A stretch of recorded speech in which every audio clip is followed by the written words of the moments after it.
Hello, I'm Aja Dorsey Jackson, and I'm here to help you get your book out of your head and into your hand.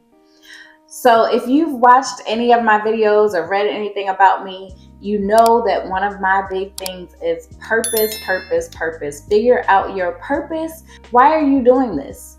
What are you doing? What are you doing it for? So that way you don't waste a lot of money and a lot of time, because this journey can be really inexpensive or it can cost you tens of thousands of dollars.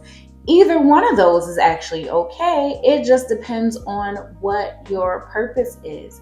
And a big part of that is figuring out who you are as an author. What are your author goals?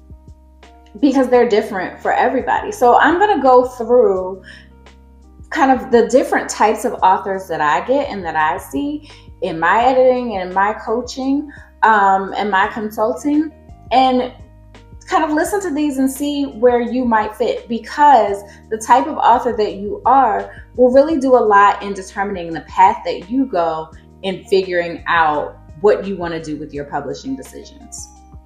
You really just like writing. Maybe you just have one book that you wanted to write and that was in your mind, but making money really isn't a huge goal of yours. I mean, of course, everybody always wants to make some money. It would be great that if you write a book that you at least make enough to, buy a sandwich.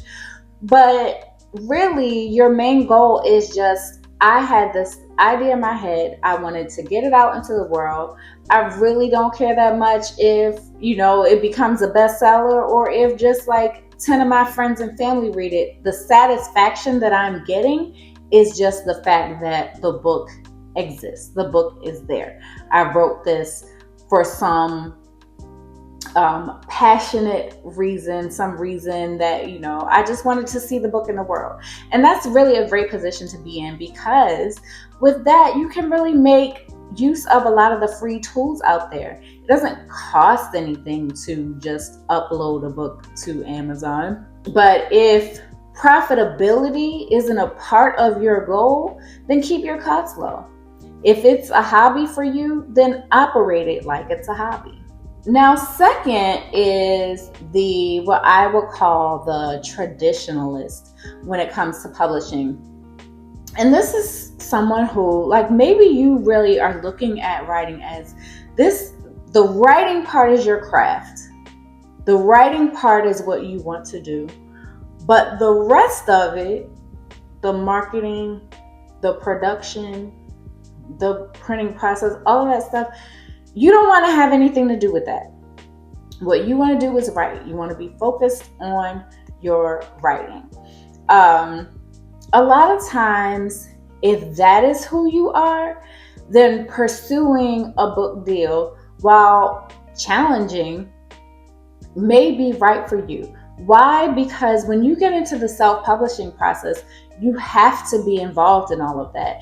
And today, with a lot of even the traditional publishing, there are aspects that you have to be involved in.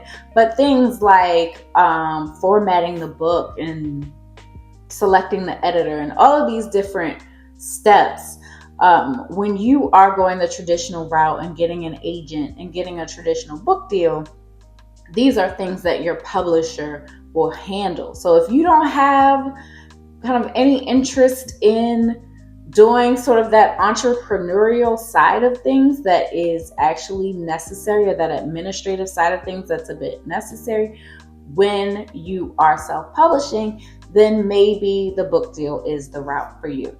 So this might be really good for you if you're not necessarily looking to become an author. Author is not the main point of your brand. You may have some other type of business or some other type of area where you are a thought leader or leader, and you want to have a book to really complement all of those other things that you're doing. So for instance, I have a client who is a financial advisor. That aspect of their business and helping clients with their financial life. The book is really to complement that, whether it's bringing in clients, whether it's bringing in opportunities, more visibility to the business and the brand. So in that instance, maybe this author doesn't want to necessarily have to be dealing with all of the weeds of publishing, because publishing is not a business that they want or need to understand fully. In this instance, and have the editing done, have the cover design, have the formatting done with minimal involvement from you may be ideal. You don't have to invest the level of time. You can save that for what you're really interested in and what you really need to focus on. And then finally is what I call the self-publisher, who is someone who really is looking at being an author as a long-term business or a long-term venture for them, where it's not, I'm not just writing one book because I'm passionate about it, or I'm not just writing a book to kind of supplement something else I'm doing. But I am looking at this as a career, and I'm looking at this as a career that I would like to have control over versus trying to go the traditional route of getting an agent, etc. So in that instance, you really are going to want to invest in learning the business. You're going to want to invest in knowing the publishing process, knowing the writing process, knowing the different tools. All of those things, you're going to have to look at it as an entrepreneur who is starting a business, because that's really what the publishing aspect, not necessarily the writing aspect, but the publishing aspect of this is. So just wanted to share a little bit of that with you. Comment, let me know what type of author you think that you are. Would love to hear from you, and I'll talk to you again soon.